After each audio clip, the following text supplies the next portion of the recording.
todos, como estão? Espero que bem. Vamos lá. Olha só, eu tinha dito anteriormente que não iria comentar mais nada acerca de Sonhos Elétricos, tanto desta ótima publicação, quanto da adaptação desses contos para a série homônima da Amazon. Então, descumprindo a minha promessa, né, e a minha palavra a mim mesmo, achei prudente falar mais um pouquinho aqui sobre isso, porque tem muita coisa que a gente sente que precisa sempre ser dita.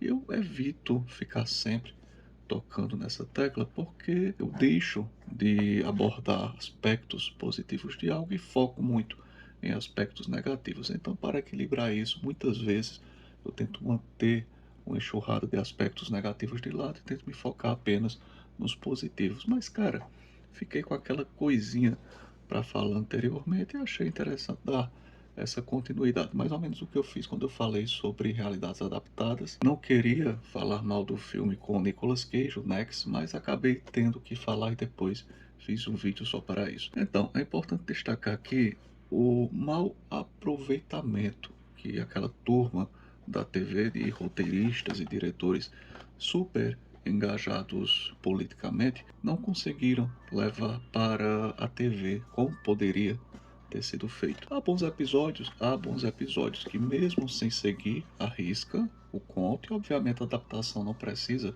seguir a risca, mas conseguiu captar, né, o coração, a alma do conto, as principais ideias por trás e levar para aquela plataforma totalmente diversa do que a plataforma de uma folha de papel para a história escrita, no caso para a plataforma televisiva. Por exemplo, eu destaco bastante o conto Humano É, que também recebeu este mesmo título na Amazon, ficou uma adaptação muito boa. O Planeta Impossível também ficou uma adaptação bacana, embora o final aqui no conto escrito seja bem mais interessante. A adaptação de A Coisa Pai ficou muito bacaninha também, embora novamente destaque no conto é bem mais interessante, tanto o desenvolvimento quanto a finalização. Agora, o subaproveitamento começa, por exemplo, desde o primeiro conto. O primeiro conto se chama Peça de Exposição, e no episódio da Amazon nós temos o Real Life. E o Real Life basicamente não aproveitou nada de peça de exposição se você não soubesse que aquilo tinha sido adaptado de um conto do Philip Dick, você nem acreditaria aquilo tudo. A gente só sabe que ele diz que foi adaptado porque está lá nos créditos, né? Mas pelo menos aqui o roteirista ele foi bastante sincero. Ele diz o seguinte, quer dizer, quase sincero, né? Resta muito pouco do conto no episódio. Mas o coração da história e talvez o mais importante, o cérebro por trás dela, tem origem aqui. Cara, não restou basicamente quase nada do conto. O segundo conto, Autofab, também foi muito pouco aproveitado. Cadê aqui o Autofab? Autofab. E na Amazon se tornou uma crítica, uma grande crítica contra o consumismo, a sociedade de consumo, e não tinha nada desse tipo de crítica aqui no conto original. E na contramão, ainda fizeram o seguinte. Por exemplo, na adaptação deste excelente conto, Argumento de Venda, que na Amazon nós temos como Crazy Diamond, aqui sim há uma ótima crítica do Philip Dick ao excesso de propaganda, publicidade, e hoje ainda mais, né, em nossas vidas diante de redes sociais. O Philip Dick nem imaginava que teríamos isso bombardeando propagandas para nós todos os dias, quer dizer, todos os dias não, né, de minuto a minuto. E aí sim seria uma boa crítica a esse sistema de publicidade que temos hoje em redes sociais, como Instagram, Facebook, até mesmo, principalmente, né, aqui no YouTube, para quem não assina o serviço premium. E aqui neste conto nós temos uma grande insurgência do protagonista contra este bombardeio de propaganda. O cara fica maluco em razão deste bombardeio com propaganda e lança a sua espaçonave para o espaço profundo porque ele prefere morrer do que continuar recebendo este bombardeio de publicidade. E a maioria dos contos foi bem subaproveitada. Por exemplo, este conto aqui, Foster, Você Já Morreu. Cara, é um conto para além da ficção científica. É um conto daquele tipo que dói no peito pela forma como você se envolve com a criança protagonista dessa história. E na Amazon chegou como Safe and Sound, uma historinha bem mediana e bem pobre na Amazon que aproveitou apenas a ideia bem por trás do que tem aqui neste conto. Agora, o maior destaque, eu penso que é bom falar sobre isso, é o Enforcado Desconhecido.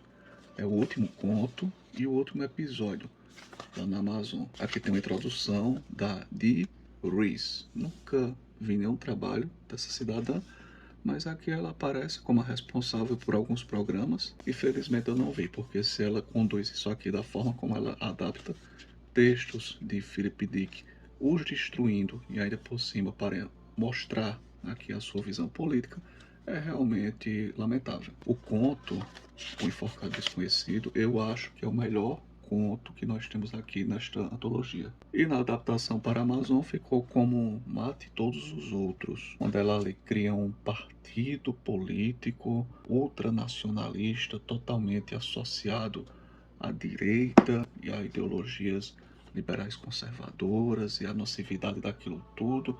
E tem ali a coisa do enforcamento, mas tirando um personagem enforcado, não sobrou mais nada do conto. E ela é bem sincera em dizer que estava adaptando este conto no clima da campanha que deu a vitória a Donald Trump. Olha a que ponto chegam essas figurinhas, né, deletérias que, além de não construírem nada, querem destruir temas tipo na literatura, nas artes, na cultura pop, etc. Em O Enforcado Desconhecido, um cidadão, ele é o Lois, ele vai trabalhar, vai abrir a sua loja, ele passou o dia trabalhando no porão de casa.